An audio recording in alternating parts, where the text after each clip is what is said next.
Hey guys, welcome to Under the Arch Sports. I'm Eric Hobbs here to talk to you about Missouri's game at Georgia. The Tigers fell 30-21. First, guys, before we start, subscribe to our YouTube channel, like the video, sign up for all the notifications for when we publish more content, and then also follow us on Facebook, Instagram, and on X. Almost said Twitter. Now, the Tigers fall 30-21, and this was a game for Missouri where they were kind of on trial in terms of a perception standpoint. It was a first impression, even though it was, it's November. A lot of the country had never seen Missouri. They knew, okay, they got a really pretty high ranking and they had a good record, but who they beaten? Are they actually good? All that. And I think a lot of people, for that reason, picked Georgia to win big. Also, consider the fact that, after 2022, where Georgia almost slipped up, Mizzou was on Georgia's radar. Mizzou had Georgia's attention. All right. So,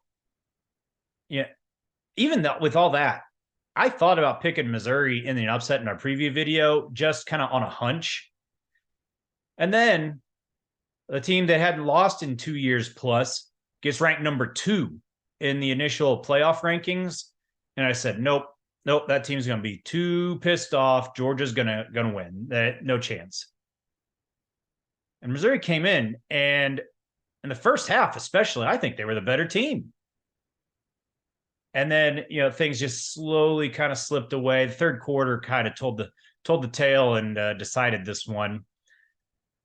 But Missouri validated themselves as a top 15 team. I think to the casual viewer not invested in Mizzou or Georgia, it felt like a heavyweight fight war kind of a game where teams were just trading blows. And hey, look at the rankings. The AP and coaches polls are out, and I know we're using the playoff rankings, but these still exist. And in the coaches poll, Mizzou dropped from 14 to 15, one spot after a loss. In the AP poll, they dropped 2 to 16. And that was more about Oklahoma State jumping Mizzou after beating Oklahoma than anything else. Otherwise, they probably would have dropped 1 only in that one as well. So, the performance validated everything about Missouri in terms of their ranking and record and so forth. Let's look at the line of scrimmage first. Carson Beck had been sacked 6 times all season heading into this game. Mizzou sacked him 3 times. Georgia, perhaps the best running football team in America the last 10 years. They struggled. They had nowhere near a vintage Georgia kind of game. Missouri didn't shut them down entirely, but they definitely held Milton and Edwards in check. And then, you look at the offensive side of the ball, in particular the left side. Xavier Delgado, Javon Foster, even Connor Tollison, the center. You look at those stretch plays that Cody Schrader just got whatever he wanted. Those plays were vintage Georgia to me. It reminded me of Georgia running the ball. And it was very impressive to watch because they were doing it to Georgia. And, man, Brady Cook got hit a few times. But the offensive line held up pretty well in pass protection. There's a few things that decided this game. And I think Brady Cook is involved in a lot of it. The 2 picks are obvious. We'll talk about that in a second. Just the play calling and Brady Cook's decision-making in terms of throwing the ball. How many passes were over the middle of the field? Not many. A lot of the passes that Brady Cook threw were kind of back shoulder throws on the sideline, almost playing it too safe. And I think what we've seen here is this is Brady Cook's ceiling. He's got good accuracy. He does not have an elite accuracy. And with a Georgia secondary that was covering the Missouri receivers very well. It took elite accuracy in some of these throws, and Cook either didn't want to throw into kind of thread the needle situations, or he just missed. And I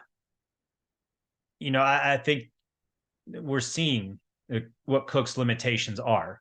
He's still second, maybe third team all conference, but he's not championship type quarterback, I think, with his accuracy. And this decision to kind of focus on the sidelines out, the middle was wide open. It just was kind of ignored. Tight ends just didn't exist. I didn't hear Brett Norfleet's name called all day, except for, I believe, one block. You can't have any position be a black hole if you're trying to beat the best team in the country. And that's what tight end was. Now on to Cook's interceptions. The first one, I just don't understand. I literally, I don't know if the ball slipped out of his hand a little, if he tried to stop his motion and it was just too late. It was a quick dump off on like a screen type play almost. And the ball was just not going to get there, I don't think. It was gonna short hop the receiver. And instead, it went into Nazir Stackhouse's gut, and he caught it and ran back for the penalty and all that. I don't get it.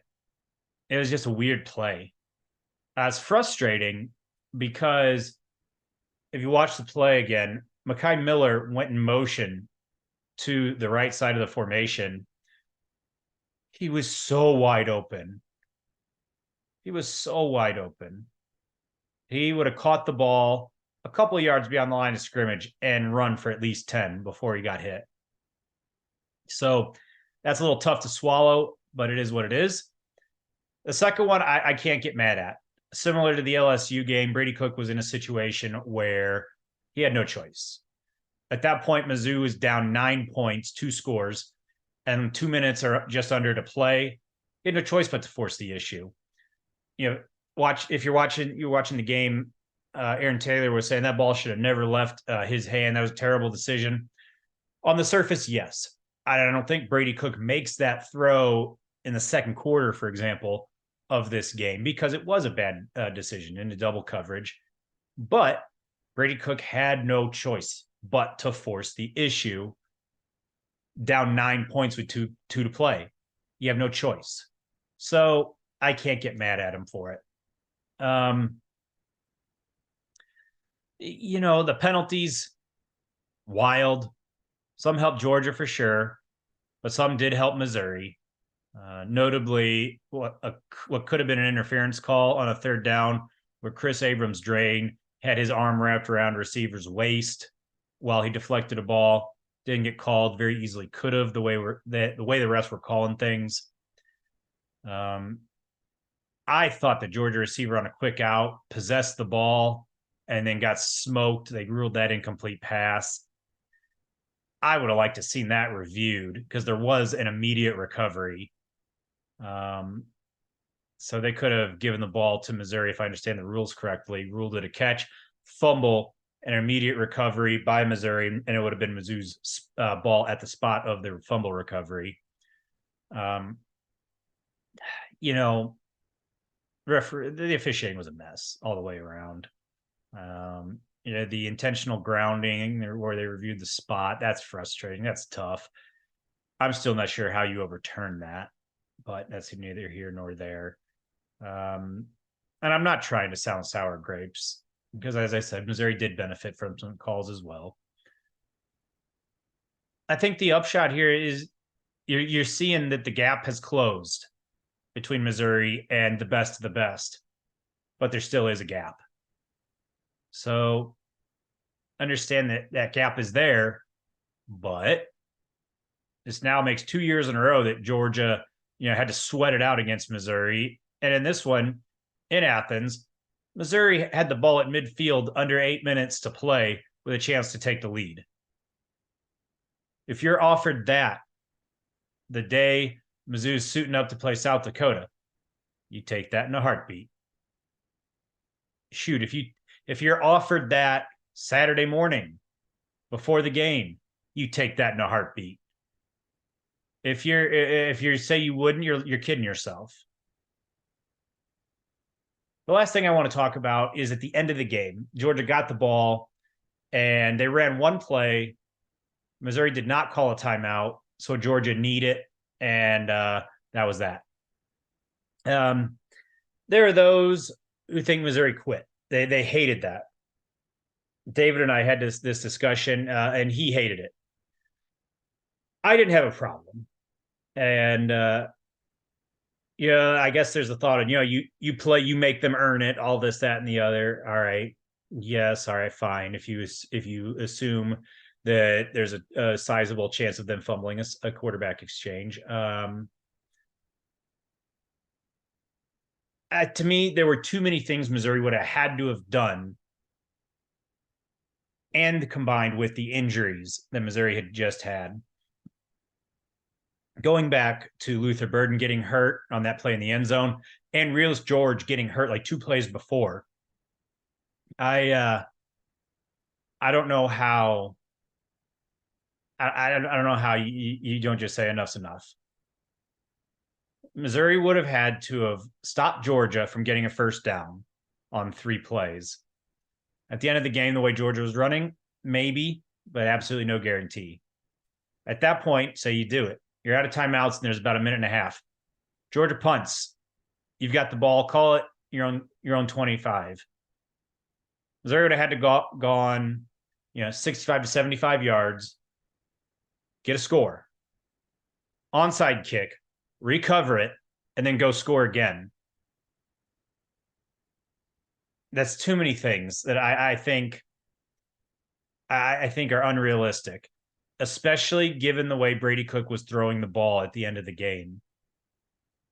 I think you're looking at the long shot of all the things that you had to do. Brady Cook kind of struggling, let's be honest, and the possibility of him throwing another interception or just straight up missing guys. And the fact that right before you're trying to accomplish all these things in a row and you're risking further injury when there's still a lot to play for. So I think that's why Drinkwitz said enough is enough. Either way, the SEC East college football playoff.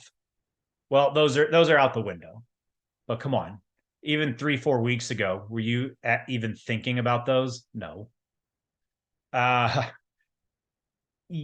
You're looking at all this, and if Missouri can beat Tennessee, there's no reason they can't beat 10-2. So I think Drinkwitz was kind of thinking about that. Let's stay healthy, shoot our shot against Tennessee, and see what happens. That's all there is, guys. Mizzou's that close to being among the best. There's some pieces left, but progress is being made. That's the takeaway. Keep it tuned here to Under the Arch Sports. We're going to have more Mizzou coverage, both football and basketball. We're going to talk about the Cardinals in the offseason. And hey, as we filming this, St. Louis City game 2 is in an hour. We'll have analysis of either this series and a season recap or previewing another series. We'll see what happens. But you know what? We got you covered for everything in the world of St. Louis sports. Until next time, thank you for watching.